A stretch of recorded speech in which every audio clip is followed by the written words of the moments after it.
Boa tarde a todos e a todas, os nossos queridos companheiros que nos seguem nas redes sociais. Hoje a gente está aqui a postos para mais um PET Convida, uma programação do PET, Conexões de Saberes, Ciências da Natureza e Matemática da UFTM, que hoje traz uma convidada muito especial, que vai tratar de um tema que é de interesse de todos os graduandos, né, de todos os licenciandos, de todos aqueles que, mesmo estando fora da universidade, já estão, às vezes, trabalhando, desejam, né, voltar para a universidade, se qualificar, aprender mais, né, e fazer aí um curso de pós-graduação, né.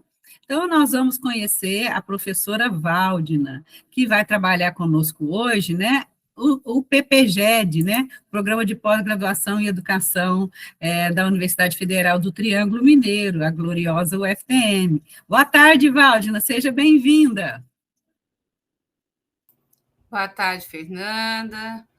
Muito obrigada pelo convite. É um prazer sempre estar aqui com vocês do PET.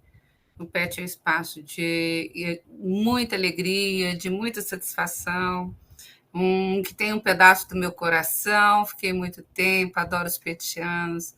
É um espaço formativo e autoformativo muito bom. Muito bom, então, né, petianos, aproveitem mesmo, aproveitem, Fê, que é muito bom saber que tem muita gente no programa, né? Que tem muita gente usufruindo aí do ensino da pesquisa e da extensão, que o PET faz com muita glória, com muita força mesmo. Parabéns para vocês todos, viu? Obrigada, Valdina. Então, a Valdina foi minha precursora, né, no PET Conexões de Saberes, Ciências da Natureza e Matemática, durante 9 anos. Vocês imaginam aí a minha responsabilidade ao assumir essa tutoria, né? Então, eu vou fazer um breve relato aí do percurso da Valdina, assim, resumindo ao máximo, né, gente? Porque é um percurso maravilhoso. A professora Valdina Gonçalves da Costa é licenciada em Matemática e mestre em Educação pela Universidade de Uberaba. É doutora em Educação Matemática pela Pontifícia Universidade Católica de São Paulo. Atualmente é professora do Departamento de Educação em Ciências, Matemática e Tecnologias, o DECMET, vinculada ao Instituto de Ciências Exatas, Naturais e Educação, o ICENE, na Universidade Federal do Triângulo Mineiro, onde atua como professora, né, no curso de licenciatura em matemática e também nos programas de pós-graduação em educação, o PPGE da UFTM, e em educação e ciências matemáticas, o PPGE-CM da UFTM. Tem experiência na área de educação, com ênfase em educação matemática, interesse em formação de professores, educação matemática, desenvolvimento profissional docente e ludicidade. Atualmente participa como coordenadora e pesquisadora do Grupo de Estudo e Pesquisa em Educação e Cultura, o GPEDUC, e também participa como coordenadora e pesquisadora, né, do grupo que faz parte da rede, né, Rede de Pesquisa sobre Profissão Docente, né. Então, né, nós vamos receber aí com muito carinho a professora Valdina, que também é mamãe da Bel e do Lucas, vai adotar um cachorro, ela já me contou, né, grande amiga nossa aí do PET, foi tutora do PET 9 anos, né. Então, quando ela vem falar aqui, tanto sobre pós-graduação, como sobre educação matemática, como sobre vida, contexto, conhecimento, é a pessoa ideal. Então, vamos receber aí com carinho, e a gente organizou assim, os nossos queridos petianos, né, estavam muito eufóricos com a presença da Valdina, querendo conhecer mais sobre o programa de pós-graduação, então a gente organizou de forma que eles possam fazer perguntas que serão respondidas pela nossa convidada. Então, fique à vontade, Valdina, e eu vou chamar aí os nossos queridos petianos, eles vão se apresentando, falando o nome, qual curso, e vão fazendo a pergunta para você. Obrigada pela presença, viu? Ok, Fernanda, muito obrigada mais uma vez pelo convite. Falar do espaço da pós-graduação para graduandos é muito satisfatório para nós, principalmente de vê-los avançando nesse processo da pesquisa, da formação, da autoformação, que às vezes a gente acha que a gente vai para a pós-graduação só para pegar um título, né? Não, a gente vai lá para se formar, para pesquisar de antemão já falo para vocês, daquilo que a gente quer, daquilo que nos incomoda, né, daquilo que vai ter uma contribuição para a sociedade, que as nossas pesquisas elas avancem nesse processo, nesse sentido, que elas não sejam simplesmente um livro na estante, né, um livro a mais na estante, né, então que a gente faça pesquisas que ressoem na sociedade, que elas realmente tenham um significado para nós e que a gente consiga alcançar, né, aí dentro das dimensões de cada pesquisa, os diferentes lugares de atuação dessa pesquisa, né, que a gente não fique só num trabalho e nos artigos a serem publicados, mas que a gente faça diferença pelos lugares que a gente passar nesse contexto da pesquisa. Por que a gente fala isso? Porque a gente vê muito ainda, né, na academia a questão da publicação, publica, publica, publica, publica. E é um tal de extrativismo, né? Você pega o texto, vou pegar minha dissertação, fazer 6 capítulos, né? Aí você nem sabe que você está publicando mais, né? Porque recortou tanto do recorte, que nem sua pesquisa existe mais, né? Então, ou então fez qualquer coisa na sala de aula, vai publicar como uma pesquisa, né? Então, a gente precisa prestar bastante atenção nessas coisas, né? Não banalizar o conceito de pesquisa, né? Trazer as nossas questões que nos incomodam mesmo, para serem discutidas no âmbito da pós-graduação, no âmbito da pesquisa, né? E fazer pesquisas que possam contribuir aí para a sociedade como um todo. E é nesse sentido, né, que a gente está aqui falando um pouco sobre o programa de pós-graduação em educação da UFTM. Eu estou desde a fundação do programa, né? Nós começamos aí em 2013, saindo da primeira turma, acho que 2005, né? Então, a gente tem um curso que dura aí 2 anos, né? E esse nosso programa de pós-graduação em educação é um programa muito diverso, né? Você tem professores de diversas áreas, é um programa bem multidisciplinar em termos de docência, né? Em termos de pesquisa.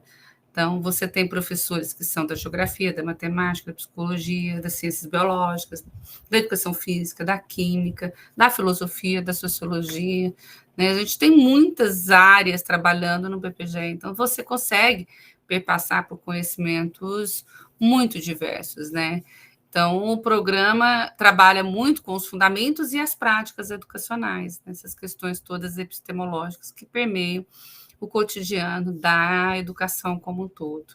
É um campo que a gente tem forte a formação de professores, a gente tem forte a constituição da identidade profissional, dos saberes, das práticas, né, das inovações pedagógicas também, né, as questões relativas à linguagem, às tecnologias, né, e as aprendizagens aí no contexto como um todo, e os processos educativos. Então, vocês veem que ele perpassa, né, esse campo da formação de professores, né, da educação como um todo. Lógico que tem grupos que discutem políticas, tem diversos grupos no contexto todo da pós-graduação. Uma coisa muito interessante que a gente tem nos programas de pós-graduação, além das disciplinas, quando você entra, mas eu acredito que vocês vão perguntar, eu vou falando, mas queria falar outras coisas. Por exemplo, o que são os grupos de pesquisa? Né? Quando você entra num programa de pós-graduação, você vê vários grupos de pesquisas, né? E a importância de se participar desses grupos de pesquisa. O grupo de pesquisa é um espaço em que a gente discute pesquisa, a gente discute formação, discute autoformação, participa de eventos, produz material. Então, o grupo de pesquisa é o espaço inusitado da formação. Eu diria que a melhor parte da formação é o grupo de pesquisa. Né? Agora, por exemplo, o nosso a gente está só no virtual, que é o GPDuc, mas em breve a gente marca um presencial. Mas é um espaço em que a gente discute, se forma, né? E vai ajudando a formar outras pessoas, traz os convidados. É um espaço onde a gente debate a pesquisa do outro, né? As pessoas apresentam seus projetos. Então, assim, a pós-graduação é o espaço onde todos nós vamos aprendendo um pouco mais como fazer pesquisa e como fazer essa pesquisa ressoar, né? Seja na educação básica, no ensino superior, nos órgãos públicos, aí depende da pesquisa que você está fazendo. E o PPGE aí já tem uma carreira longa nesse sentido, né? Fazendo aí os nossos 10 anos esse ano, né? 10 anos de programa de pós-graduação. A gente, se vocês entrarem na página, vocês vão ver lá a missão, o objetivo, né? O que a gente quer, formar esses profissionais. A gente recebe pessoas de diversos locais do país, né? Mais da região, mas vem gente de diversos locais, aqueles que conseguem permanecer no programa. O programa é composto aí de disciplinas obrigatórias, disciplinas não obrigatórias, que são as eletivas. E aí a gente vai, o aluno vai cumprindo os créditos até se formar aí. No campo nosso, nesse caso, a gente tem 2 cursos no PPGE, que é o curso de mestrado e o curso de doutorado. O doutorado, nós estamos na 3ª turma já, é recente, nosso doutorado, né? Então, vocês têm aí o mestrado em 2 anos, o doutorado em 4 anos. Para ingresso no programa, a gente precisa passar por um processo seletivo, né? Uma novidade em primeira mão aí para vocês, que esse ano a gente vai ter 2 processos seletivos, porque a gente não conseguiu preencher todas as vagas no início do ano, então eles estão abrindo agora um processo seletivo de meio de ano, então é bem rápido para a pessoa entrar no meio do ano, e um processo seletivo normal, né, para o ingresso em janeiro do ano que vem, né? Então, assim, tem 2 chances para os orientadores que vão estar oferecendo as vagas aí no contexto que você quer, né? Eu não estou oferecendo vaga, né? Mas tem outros colegas que estão oferecendo vagas nesse processo seletivo aí. Acho que são 7 vagas que, se tiver o orientador que você quer, você pode ir lá prestar, né? Como é que eu faço para olhar o orientador que eu quero? Talvez seja uma pergunta que todo mundo faça, né? Como que eu olho o orientador que eu quero? Isso é afinidade, se você já conhece vários, né?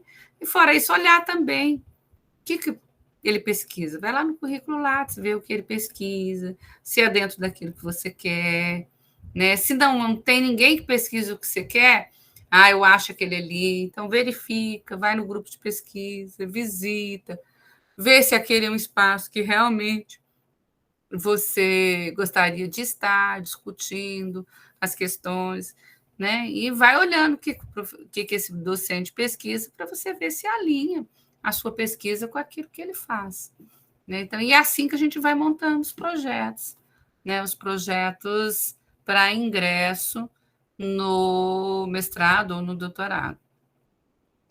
Esse ingresso, seja no mestrado ou no doutorado, passa por um processo seletivo. Os processos seletivos têm as suas normas, suas regras. Uma coisa principal quando a gente vai entrar numa pós-graduação, para fazer o processo seletivo, é ler o edital na íntegra. O edital é metade do processo seletivo. Por que a gente fala isso? Porque a gente tem que entender o que está escrito no edital. É muita coisa, mas leia. Né? Porque o edital vai te dizendo tudo o que vai acontecer e como esse processo vai ser. Se você segue o edital, monta seu projeto de acordo com o edital, de acordo com as questões, né? Então, é preciso a gente poder conseguir ler bem o edital, fazer as questões todas que o edital pede, não perder os prazos, né? Então, tem gente que perde prazo com o edital, né? No próprio processo seletivo, como é que perde prazo, né? A gente fica pensando. Então, os processos seletivos têm. Geralmente tem prova escrita, tem análise de currículo, tem entrevista. Aí varia muito, né? Da época que o processo seletivo está sendo feito, né? Eu acho que aí vocês têm que entrar e ver o que o edital vai estar pedindo, né?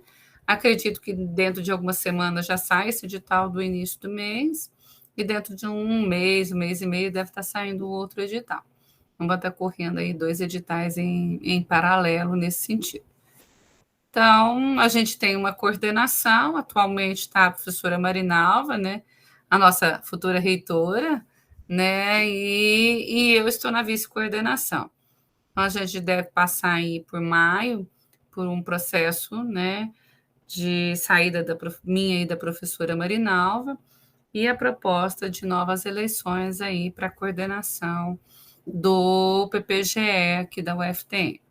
Uma coisa importante que vocês têm que observar bastante ao entrar num curso, olhar a apresentação, a área de concentração, né? Nós temos aí a área de concentração e a linha de pesquisa, nós temos uma única linha de pesquisa no programa, que é o Fundamentos e Práticas Educativas, né? Então, leiam com cuidado o que está escrito lá.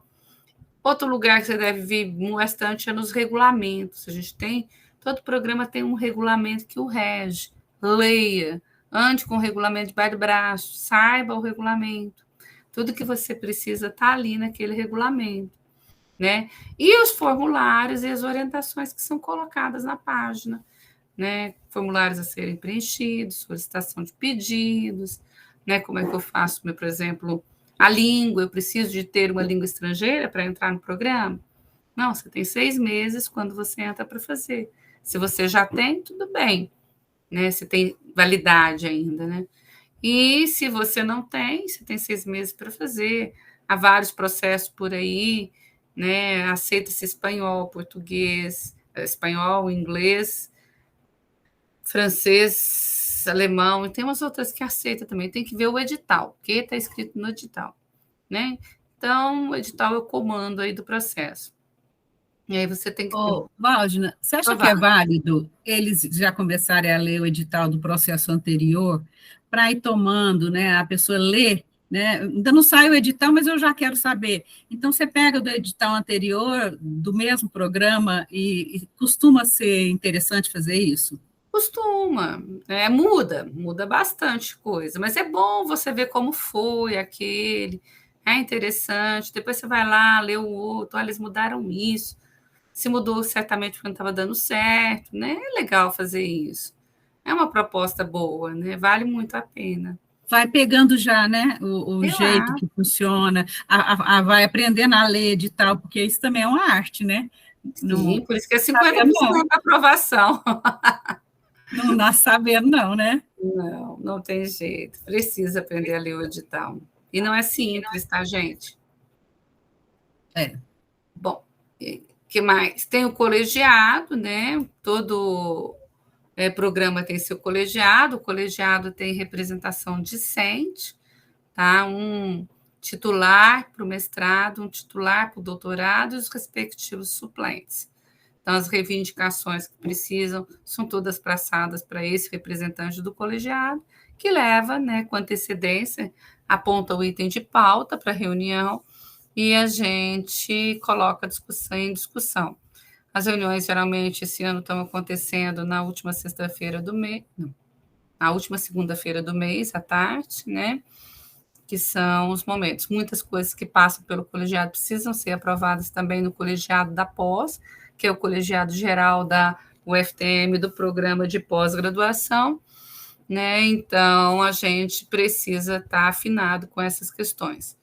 Aqui no item do projeto pedagógico do curso, a pós-graduação não tem um projeto pedagógico, mas vocês vão encontrar a estrutura curricular e um documento, né, chamado Projeto Pedagógico, onde a gente conseguiu organizar toda a estrutura curricular dos cursos de mestrado e doutorado, com o nome dos professores, as linhas de pesquisa, as disciplinas, as ementas, né, com as suas respectivas bibliografias.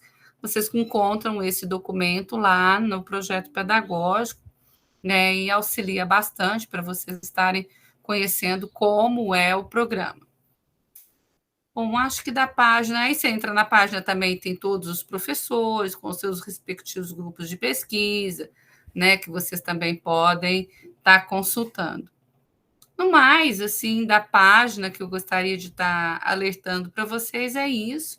Consultem, olhem, vejam, né, que ajuda bastante para qualquer programa de pós-graduação que vocês forem fazer, tá bom?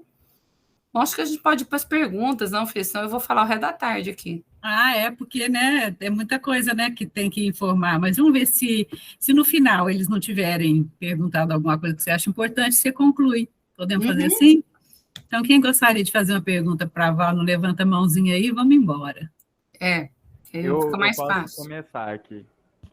Vamos lá, Inácio. Primeiramente, muito obrigado, professora Waldner. Já deu uma super clareada só nessa primeira fala. E a dúvida que eu queria tirar com você, que rodeia bastante os alunos, assim, qual seria a diferença? É uma pergunta um pouco mais pontual, mas qual seria a diferença entre o programa de pós-graduação em educação e o programa de pós-graduação em educação em ciências e matemática? O nome, ele já traz um pouco, né, do que seria, mas o programa de pós-graduação em educação, ele trata sobre questões mais estruturais, assim, da educação ou não? Como funciona? Então, a gente tem, por exemplo, vou falar um pouco da interface. Por exemplo, eu Pedro, Daniel, acho que são só eu, Pedro, Daniel, estamos nos 2 programas, né? A gente atua aí nos 2 programas, tanto no PPGE quanto no PPG-100. O PPG-100 nasce num contexto de pesquisadores das áreas de ensino de educação em ciências e matemática, queriam montar um programa específico, né, para discutir a educação em ciências e a educação matemática. Quando você vai para o PPGE, por exemplo, eu sou da educação matemática, mas eu oriento coisas que não são da educação matemática. Porque minha área é educação também, entendeu? Então, quando você vai para a área de educação, eu posso trabalhar com educação matemática, educação em ciências lá? Sim, você tem vários professores que trabalham com educação matemática, com educação em ciências na área de educação. Mas lá no PPG-100 você vai trabalhar com o quê? Com educação em ciências e com educação matemática, né? Ele é um programa que está cadastrado na área de ensino de ciências e matemática. A gente tem 2 áreas na CAPES, né? Tem várias, né? Mas a gente tem a área de educação e a área de ensino. O programa PPG-100 está cadastrado na área de ensino e o nosso na área de educação. Então, o que rege são as normas da área de ensino PPG-100. Então, e aí, o que o PPG-100 faz? Vai trabalhar com as pesquisas relativas à educação em ciências e matemática. Então, os textos são voltados para a educação em ciências e matemática, né? E nós, lá na educação, vamos dar textos relativos à área de educação, que também é a área que a educação matemática bebe e que é a área que a educação em ciências bebe, entendeu? Então, assim, quando eu falo educação matemática, eu tenho conteúdos da matemática e tem a questão da educação. Quer dizer, se bebe nessas 2 fontes para fundar aí a educação matemática.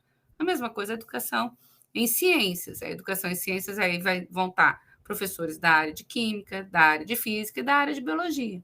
Então, o ensino de ciências abarca toda essa relação. E vai formar um professor que tenta olhar para essas questões do ensino de ciências e para a educação matemática. Já na educação, vai olhar para as questões da educação em geral. Mas, por exemplo, se cai um aluno comigo, ele vai discutir educação matemática, ele vai discutir educação matemática comigo. Ele vai fazer leituras nesse sentido. Né? Quer dizer, a educação é algo mais amplo. O ensino de ciências está ali, na educação em ciências e matemática.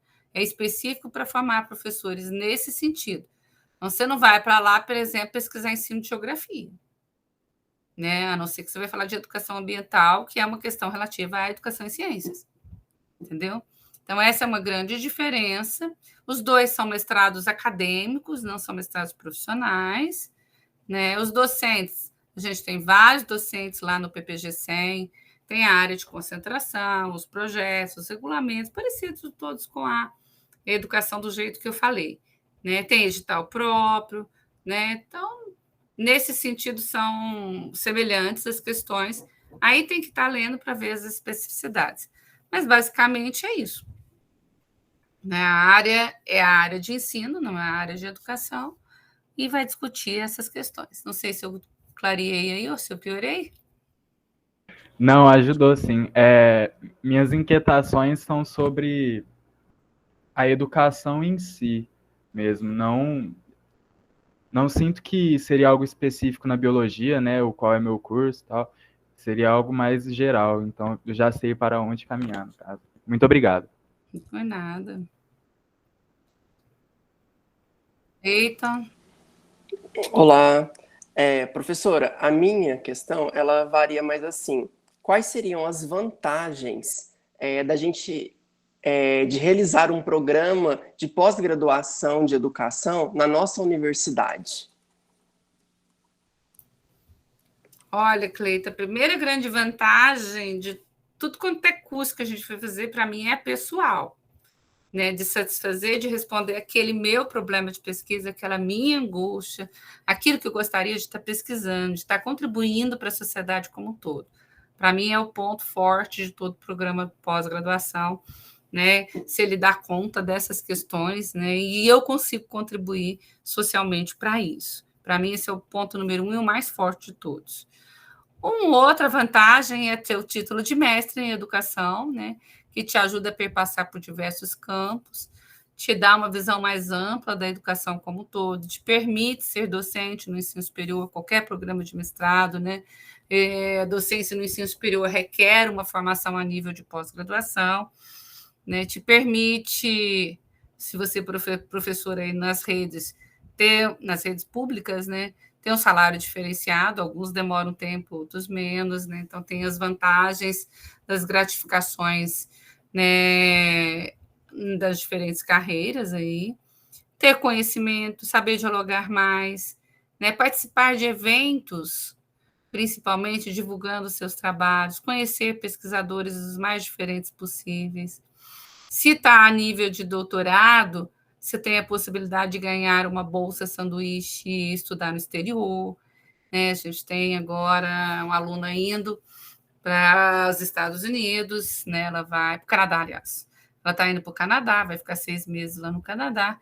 Então, assim, tem muitas vantagens, né? Depende daquilo que você quer fazer depois, né? E fora isso, eu falo que são as relações que a gente estabelece no grupo de pesquisa que nunca mais a gente sai, né? Você forma e continua no grupo, porque o grupo é um espaço fantástico de discussão, de compartilhamento, fora que a gente vai formando amigos no grupo de pesquisa, né? Então, esse é um espaço belo que vale mais a pena do que tudo. Então, tem muitas vantagens. Alguma que eu não respondi, alguma coisa que você queria perguntar? Não, era isso mesmo. É porque eu acho que, no meu ponto de vista, a sua primeira foi a total. É o que eu penso muito. É uma angústia muito pessoal minha que eu acho que pode contribuir muito. Que ótimo. Venha.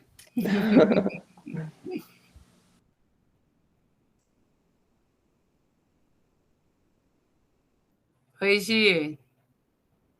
Boa tarde, professora. Eu gostaria de saber se você poderia dar uma dica em relação à elaboração do projeto de pesquisa, principalmente referente à questão de pesquisa. Oi, Gilene. Não, vamos embora. O projeto de pesquisa, Gilene, ele geralmente tem aqueles itens básicos, né? Geralmente tem limite de páginas, né? Se eu me salvo melhor juízo, a gente tinha 10 páginas no último, né, para o mestrado, acho que eram 10 páginas no último para o mestrado. E aí você tem lá, né, indica o orientador, não pode colocar nome no projeto, nem fazer referência a grupo de pesquisa, nem a TCC que você consiga identificar. Ah, mas eu preciso falar, então põe X, não põe referência nenhuma, porque fica difícil. Qualquer coisa que possa identificar, para você ter uma ideia, num dos últimos a menina colocou um link, acabou, porque aí a pessoa clicou no link, foi lá e identificou ela.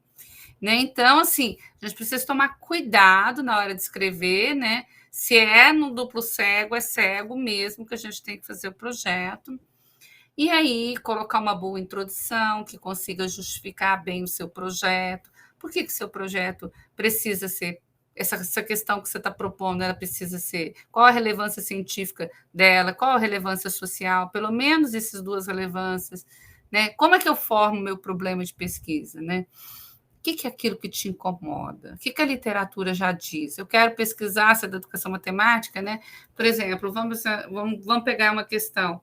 Nossa, por que o ensino de função muitas vezes não é associado às questões tecnológicas, né? Vamos ver o que as pessoas falam sobre isso. Aí eu vou lá no banco de dissertações e teses da CAPES ou na BDTD, faço uma consulta. Ponho lá funções, ends, tecnologias, e busco o que já se diz, o que a literatura diz nos últimos 10 anos sobre isso que eu estou pesquisando. Diz isso, então tem uma lacuna que eu quero pesquisar nesse sentido. Aí você faz o seu problema de pesquisa a partir dessa lacuna que já existe na literatura, entendeu?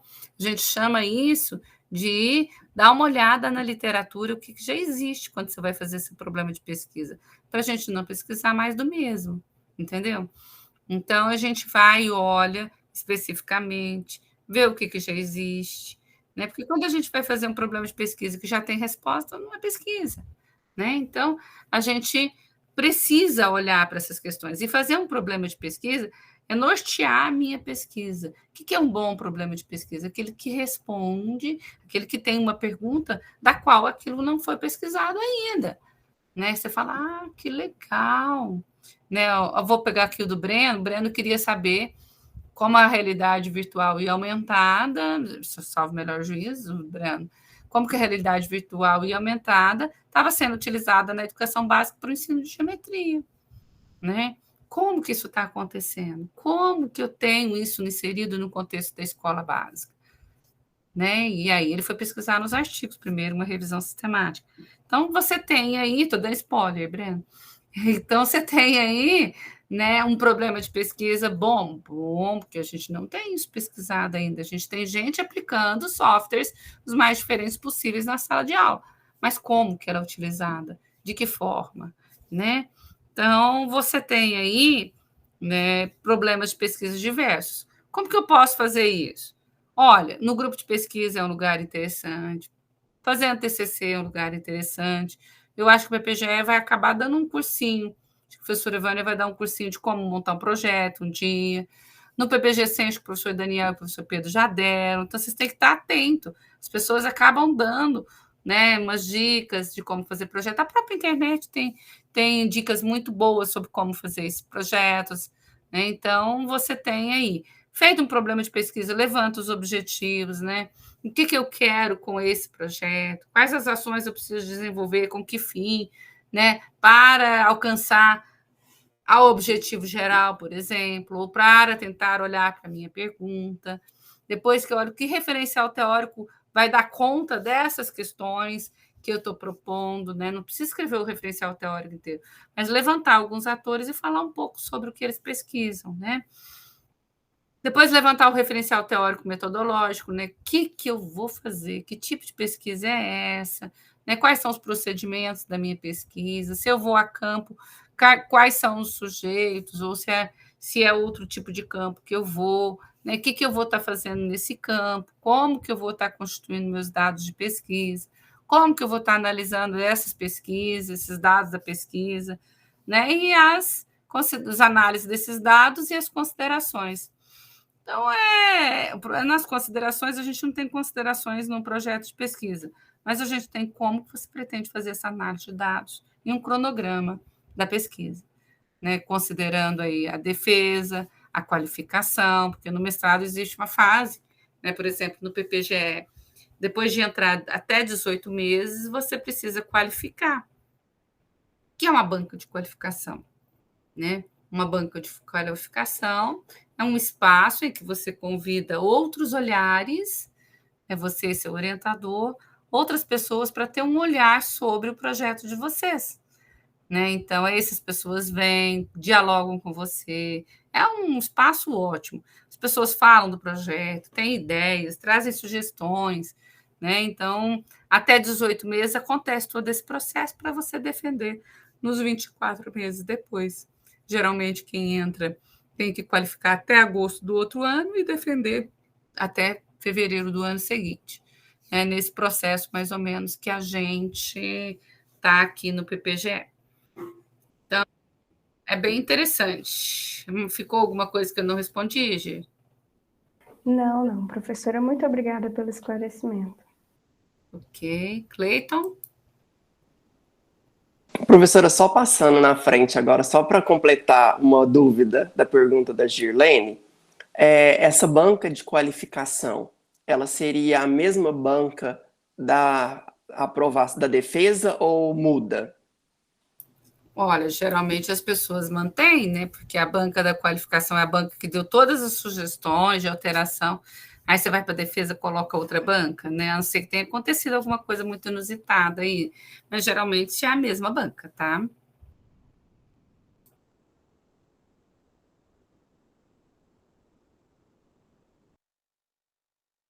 Oi, Vitor.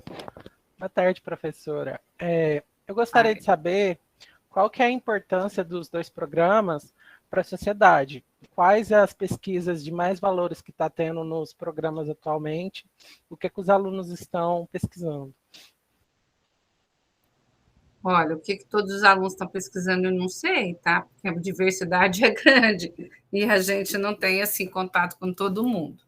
Mas eu te digo que a gente tem contribuído muito para a questão da educação básica, para as pesquisas da academia nesse sentido, como a gente tem um campo forte na formação de professores, então é a formação de professores que está liderando o contexto, né? Principalmente de professores para a educação básica. A gente tem uma gama grande de alunos que são professores na educação básica, então você tem visto aí a pesquisa ressoar bastante na educação básica nesse sentido. Isso tem sido bastante interessante. Agora, saber direitinho o que as pessoas pesquisam, eu não sei. Né? Então, tanto o PPGE como o PPG-100, né, tem aí uma base forte nessa formação de professores, o PPG-100 na formação de professores de educação em ciências e matemática, e tem tentado contribuir para essa formação.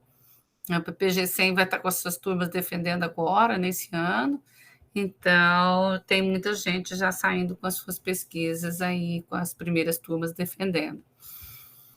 A gente tem no PPGE, a turma de doutorado começa a sair o ano que vem, né? Então você vai ter as primeiras contribuições, primeiro olhar para as pesquisas nesse sentido.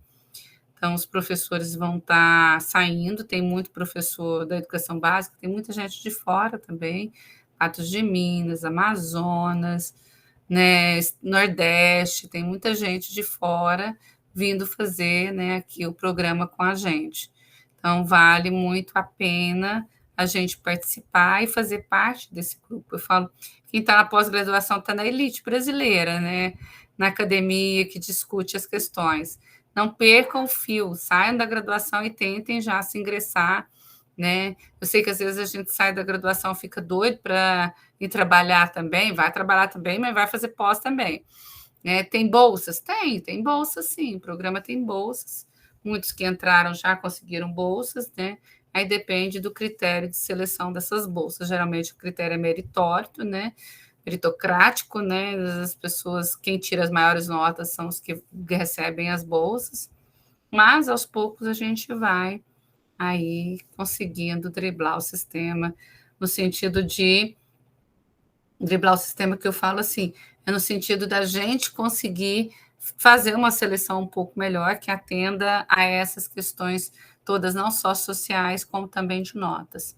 Acho que isso é uma coisa que a gente precisa repensar, né? Não só a questão da nota em si, mas como também eu posso ajudar aquele aluno, né, que socialmente ainda está vulnerável nesse sentido. Mas vamos pensando, né? Não é só, depende só da gente, depende das políticas públicas desse sentido também. Vamos lá, Vitor. E qual é o maior problema que os alunos trazem a respeito da educação básica hoje no Brasil, para vocês que são professores? Olha, Vitor, não tem assim uma fazer que eles trazem os maiores problemas. O que a gente tem visto, vou te dizer assim, nos últimos tempos, acho que vocês devem estar assistindo isso também com o ensino de graduação aí, né? A gente tem aí pessoas desistindo da pós-graduação, você acredita? Lutam tanto para entrar e depois não dão conta de estar. Nesses últimos tempos, a gente tem visto, né, o corpo docente um pouco adoecido, né? A pandemia deixou as pessoas um pouco adoecidas, né? Então, a gente tem visto as pessoas entrarem no programa e saírem. Elas não saem muito porque elas querem sair, porque elas não dão conta, elas não estão sem condições físicas, psicológicas de estarem nesses espaços. Então, a gente tem assistido, né? Eu falo assim, na minha época, o que a gente mais queria era uma vaga na pós, né? As pessoas hoje em dia conseguem a vaga na pós e às vezes elas têm, por motivos diversos, que sair, né? Então, eu tenho visto um corpo docente nesse sentido, né? Um professor da educação básica cansado, às vezes não conseguindo liberação das escolas para poder estar na pós, ou quando consegue tem que dobrar tudo para poder pagar depois. Então, é um corpo docente que vem, né, de muito trabalho. A gente vê uma precarização do trabalho docente, né, assiste bastante esse cenário da precarização do trabalho docente. São temáticas que aparecem, né, nos diversos espaços, a questão do adoecimento também, a questão das identidades, né, de como eu tenho identidade formada aí desse professor da educação básica. Alguns têm discutido os alunos também, né, consequências didáticas, com esse tipo de trabalho, né, sentido do trabalho docente. São os que eu mais acompanho de perto. Alguns também eu vi de mediação de conflitos também, que era uma... Porque tem outras áreas, não vem só professor. Por exemplo, era uma advogada que estava fazendo mestrado em educação. E aí ela trabalhou com mediação, como o trabalho tem que ser na educação, ela trabalhou com mediação de conflitos, então foi um trabalho bem bonito, bem interessante, né? E que acontece dentro da escola, né? E como que a legislação interfere nesse contexto da mediação de conflitos. Então, foi bem legal, né? A gente tem aí, não só pessoal da área de educação, não, tem outras áreas. Como a gente tem um corpo muito multidisciplinar, né? Você não tem, né, na mesma sala só pessoas da área de educação. Você encontra outras áreas também, né? Você encontra serviço social, você encontra... Tinha menina da enfermagem, a gente tem gente da área de saúde também no programa, do direito tem bastante, esse grupo que entrou agora tem gente do direito, então, assim, da arte, da filosofia, da sociologia. Então, não é só da área de educação que as pessoas vêm fazer o mestrado em educação, não. É um campo bem diverso mesmo. Não sei se eu te respondi, Vitor. Respondeu sim, professora. Muito obrigado. Nada. Oi, Jennifer.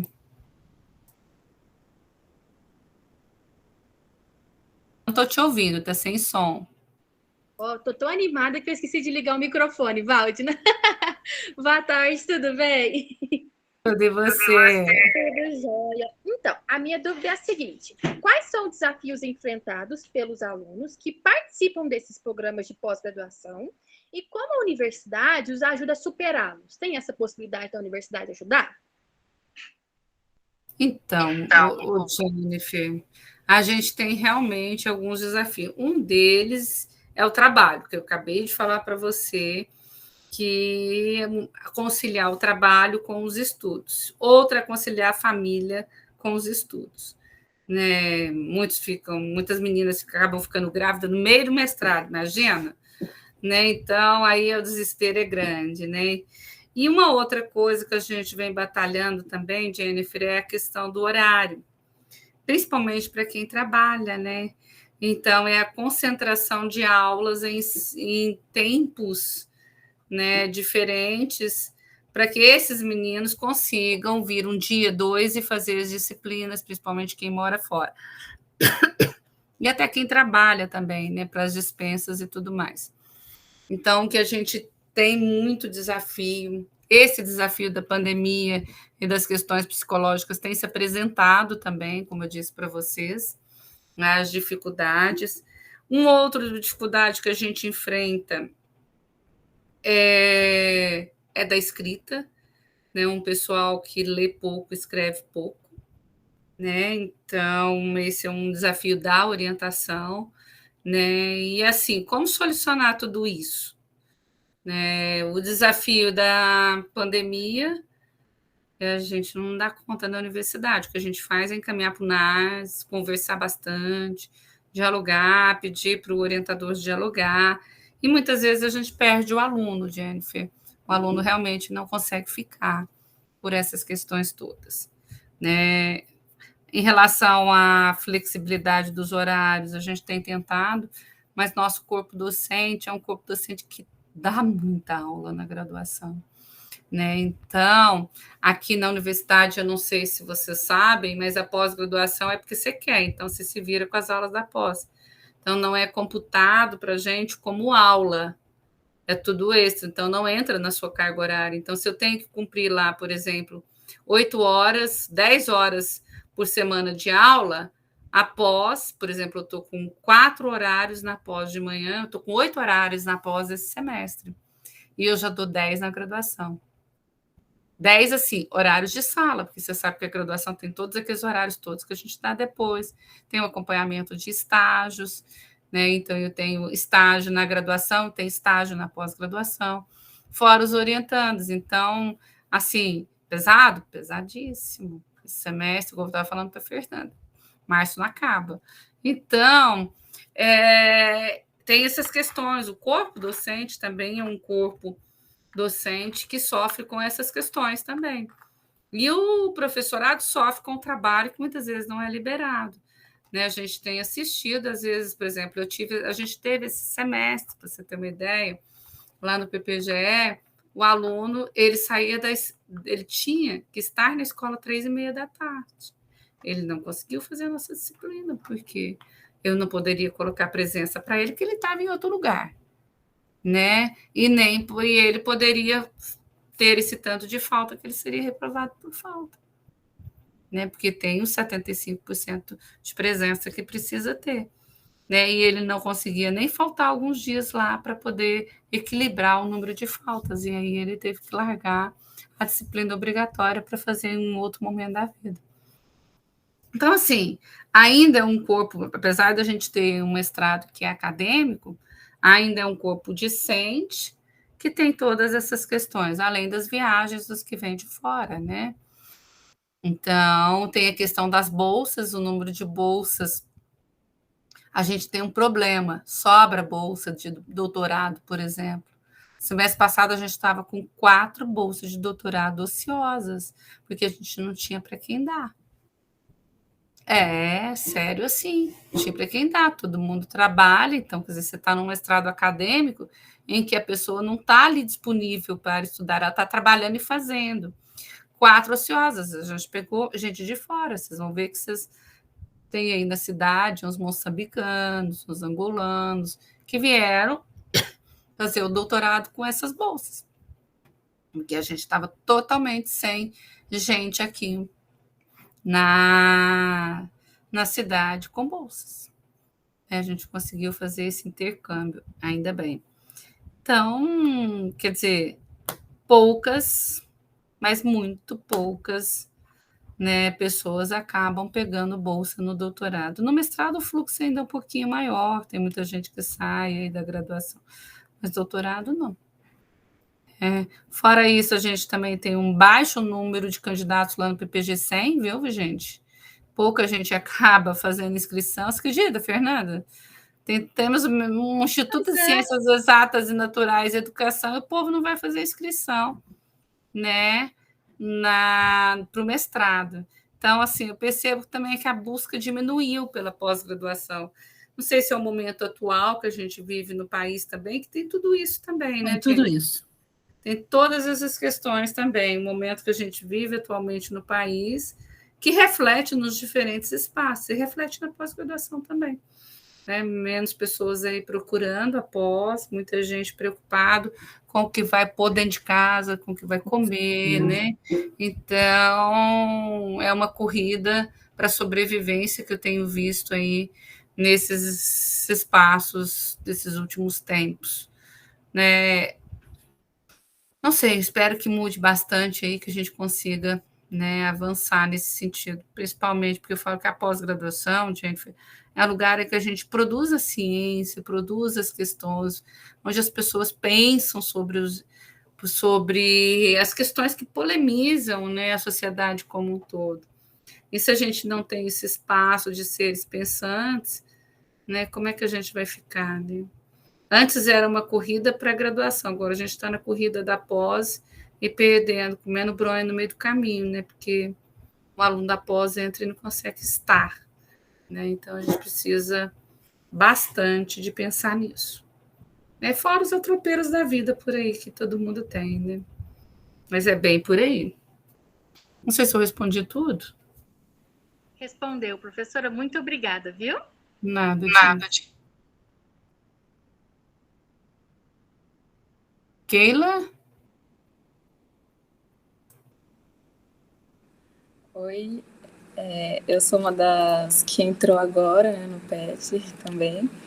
E eu queria fazer uma pergunta, que diz assim: como esses programas de pós-graduação em educação estão relacionados com as políticas públicas na área da educação no Brasil? Olha, Keila, elas caem na nossa mesa o tempo inteiro, né? Então, a gente tem aí uma política pública, né? Vou te citar bem, PIBID, acabou sendo política pública e residência também, né, Fernanda? Acabaram virando política pública de formação de professores, né? E a gente tem gente pesquisando, tem gente que pesquisa, já orientei um PIBID, agora tem a Luciana pesquisando as residências pedagógicas, e isso tem trazido resultados, né, para discutir essas políticas um pouco mais na sociedade como um todo. Né? Tem gente, por exemplo, a Patrícia está pesquisando o EJA, que vai refletir nas políticas públicas para a EJA, né? Ela tem encontrado coisas bem interessantes. Cartografia, Fernanda, tem deixado ela de perna para o ar. Eu imagino, é um desafio sido enorme cartografar. Tem sido bem interessante, né? Então, assim, por exemplo, outra política pública das escolas democráticas, Rafael, vem pensando, estou falando mais do meu grupo, que o meu grupo é do perto, né? Sim. É outra política pública de formação de professores, que é a complementação pedagógica. A Estela está pesquisando sobre a complementação pedagógica. Então, você vê que tem pessoas que estão caminhando. José Augusto já está pesquisando sobre a questão dos estágios na formação de professores e uso da tecnologia. Então, você vê, são políticas de formação de professores de estar lá, né? Complementação, né? Como que esse cara cai lá numa complementação e vai dar aula na sala de aula e fica 4 anos lá tentando ser professor, né? Então, são políticas de formação de professores. A residência, né? Eu estou tentando lembrar o que mais, mas tem discutido bastante, porque eu fico mais próxima das minhas, né?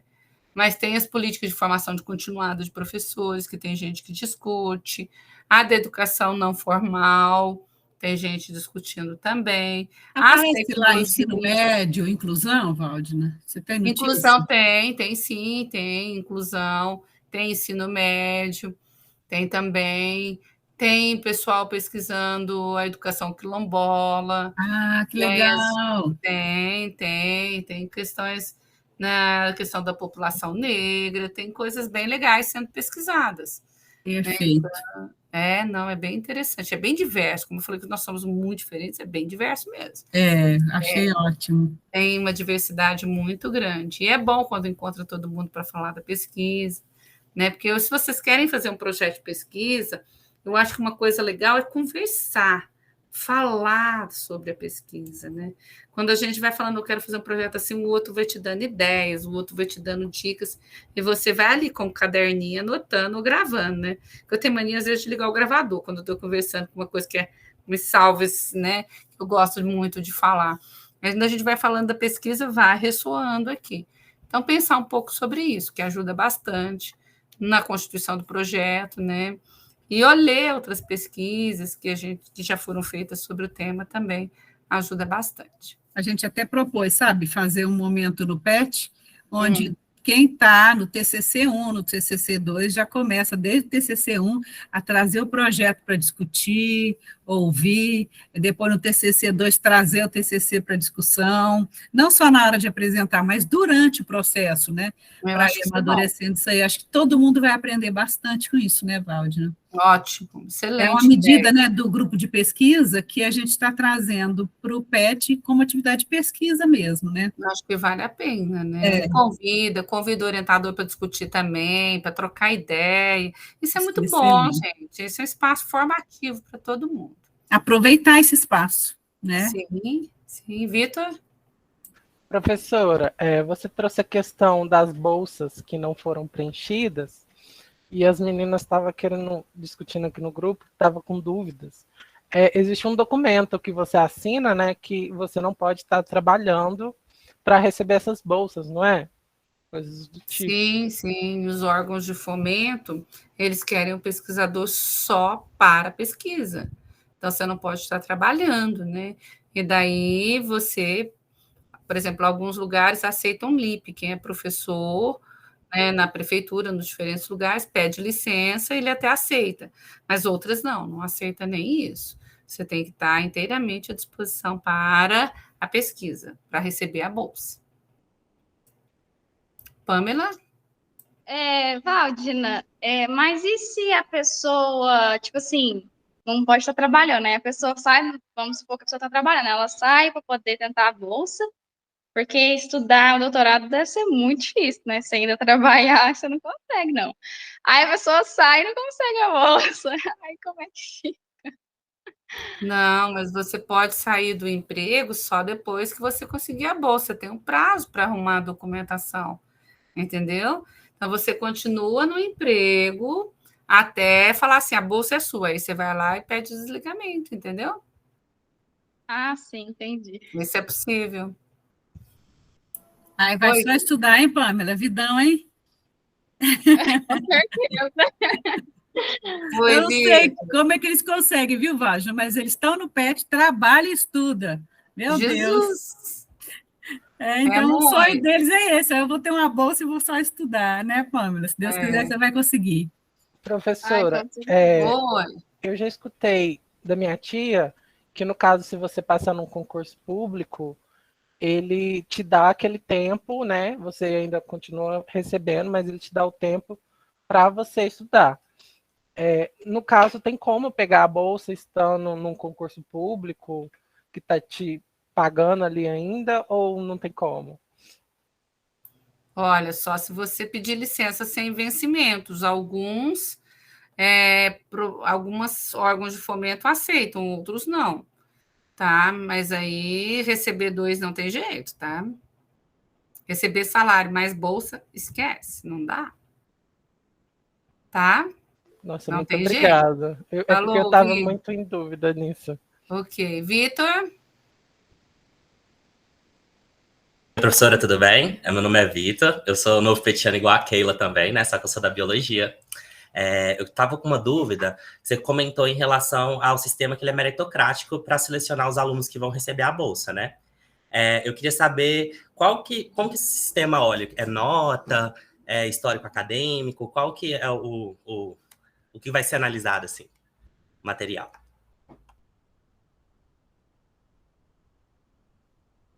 Vitor, geralmente, por exemplo, aí tem que ver o edital, por isso que eu falo para ler o edital. Geralmente o edital de bolsa, é edital de bolsa, né? Ele vai lá e fala maior nota na prova escrita, maior nota no processo seletivo. Aí os que tiverem maior nota no processo seletivo vai classificando, entendeu? Entendi, é uma questão então de edital. Tá, e outra dúvida, no caso do programa de pós-graduação, na área da educação, quais que são as carreiras que a gente pode seguir depois de formado? Mais na área mesmo de ensino, igual na faculdade mesmo, ser professor de um órgão federal, igual o FTM, ou a gente tem outras oportunidades também? Aí, Vitor, depende, né? O mestrado, ele te forma para atuar na docência no ensino superior, né? Mas se você tem uma carreira, por exemplo, professores, os advogados, por exemplo, tem muito advogado lá fazendo mestrado em educação. Por quê? Porque geralmente eles são docentes, no ensino superior não tem a docência. Então, e com o mestrado eles ganham mais, né? E te oportuniza ganhar mais. Às vezes você está num concurso, por exemplo, eu já vi muita gente dos tribunais da vida fazer mestrado em educação, por quê? Porque ganha mais na carreira, né? Agora, te falar assim, o mestrado em educação te oportuniza a ser um engenheiro. Esquece, tem que ter o curso de engenharia. Né? Então, o mestrado em educação vai te atualizar para quê? Para a docência nos diversos espaços, entendeu? Não, perfeito, então. Acho que é isso mesmo, minhas dúvidas. Muito obrigado, viu? Ok. Sabrina? Professora, boa tarde. Eu queria te perguntar o seguinte. É possível fazer parte do mestrado aqui no Brasil e a outra parte no exterior? Como que funciona? E se é possível, quais que são os pré-requisitos? Olha, Sabrina, poder pode, né? A gente não tem nenhum edital ainda que apareceu para mestrado para falar assim, você vai por conta de um órgão de fomento, mas você pode ir por conta própria também. Conseguiu, tem o seu orientador tem ligação com alguém lá, você pode ir, alojar e fazer disciplina lá e voltar daqui 6 meses. Nenhum problema. Mas edital para mestrado não apareceu nenhum ainda, não. Você vai por conta, igual o doutorado, sabe? No doutorado de sanduíche, não. Porque geralmente tem no doutorado, que o doutorado é mais longo, né? São 4 anos. E daí você tem um processo mais longo para você poder responder os seus problemas de pesquisa e tudo mais. Entendeu? Ah, É sim. mais difícil. Mas você pode fazer nesse sentido. A pandemia ajudou bastante nisso, né? Período pandêmico, muita gente acabou fazendo disciplina fora, né? Com os muitos espaços por aí. Foi legal. Mas, né, não tem nenhum edital que venha aí nos ajudar nesse sentido, não. Entendi. Obrigada. Né?